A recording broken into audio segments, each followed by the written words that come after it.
Birleşken Devletler Teşkilatı Kişilik Hukuk Kengesinin 44. qatimliq yig'inida Belorussiya qatorliq 46 davlat vakili imzo qo'yib, Xitoyning Sharqi Turkistondagi terrorlik va bo'lgunchi guruhlarga qarshi kurashini qo'llaydiganligini bildirdi. Saudiya Arabiston, Arab Birlashma Xalifaligi, Misr, Pokiston va Falastin qatorliq ko'pinchisi musulmon bo'lgan davlatlarga imzo qo'ygan maktubda mundaq deyildi. Biz Beijingning Xinjiang rayonidagi terrorlik, bölgünçilik ve aşkınlığa karşı duruş için kullanılan tedbirlerini kollaymiz. Yakınki 3,5 yılda Şinjan'da terörlük vakaları yüz vermedi. Rayon tinchlik ve muqimlikni asliga keltirdi. Avrupa Parlamenti parlament a'zosi Rafael Glucksmann ijtimoiy aloqa to'rida bu tizimlikni e'lon qilib mundaq dedi. Bu tizimlikdagi 46 hukumatga o'xshash Sharq Turkistondagi jinoyatlarni qo'llovchilar bor. Bizning Avrupa rahbarlarimizga o'xshash sukut turadigan va ularning sukutda turishiga yo'l qo'ygan kishilar bor. Dunyoda sukutni buzishga safarbar qiladigan kishilar bor dedi.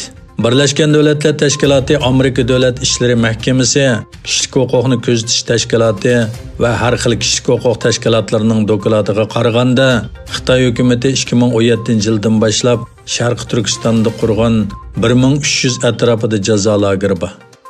Yani kelib Amerika Davlat İşleri Mahkemesining sonliq ma'lumotlariga qaraganda, bu lagerlarda taxminan 3 million Uyg'ur va boshqa oz sonliq millatlar majburiy tutib turilgan.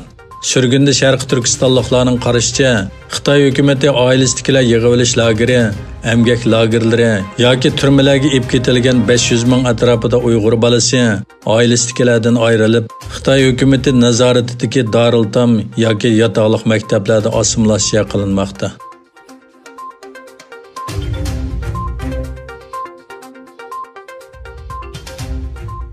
Amerikalik artist Bradley Whitford Amerika Basketbol birlashmasi NBA boshqaruvchilarining Xitoyning Hong Kong va Sharq Turkiston rayonlarida qilgan zulmiga sukut qilib, Xitoy bilan hamkorlikni davomlashtirdi deb aybladi.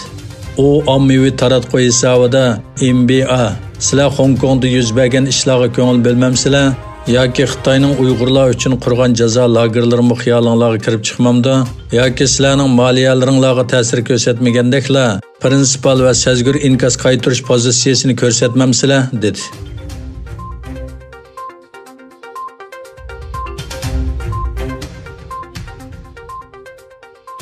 Amerika hukumati TikTokni o'z ichiga olgan Xitoy ijtimoiy aloqa detallarini cheklashga tayyorlik qilmoqda. Amerika Tashqi ishlar ministri Mike Pompeo Amerikada ishlatilayotgan Xitoy ijtimoiy aloqa applari haqida to'xtaldi. Pompeo TikTok detalining bexatarlik jihatda zo'r xatar ib keladiganligi to'g'risidagi mulohizlarni tilga ilib, ularning bu ishga astoydil muomala qiladiganligini ta'kidladi. Pompeo TikTokning cheklanishi kerakmi yo'q degan savolga javob berib bundoq dedi. Men bu jihatda prezidentning oldida mengishni xohlamayman. Ammo Amerika kishilarning telefoniga o'rnatilgan Xitoy applari to'g'risida to'g'ri ish qiladi. Biz hozir bu masalani bartaraf qilyapmiz.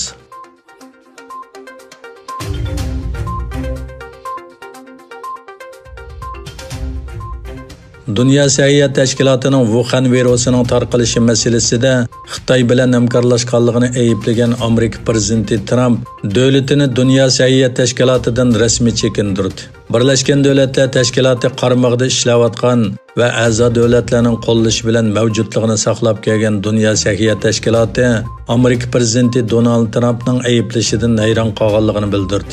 Mulohizlar davom qilayotganda Amerika prezidenti Trump davlatining Dünya Səhiyyə Təşkilatıga beradigan iqtisodiy yordamini qisqartganligini va Dünya Səhiyyə Təşkilatıdan ayrildiganligini e'lon qilgan. Amerika Birleşken Devletler Teşkilatı'nın bir organi bo'lgan Dünya Səhiyyə Təşkilatıdan rasmiy chekinadiganligini e'lon qildi.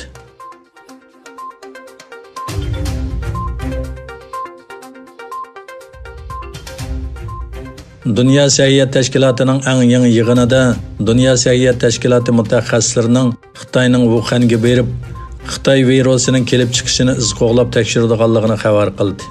Dünya Səhiyyə Təşkilatı'nın raisi Tedros Adhanom mundaq dedi. Wuhan virusining tarqalishi davomli tezlashyapti. Aniqki yuqum texi yuqori pallaga chiqmadi. Dünya Səhiyyə Təşkilatı raisi faqat oldingi hafta oxiridala 400 ming yangi yuqum ko'rilganligini ta'kidlab, qazo qilganlarning sonining kuniga 5-6 ming atrofida ekanligini o'ttirg'a qo'ydi.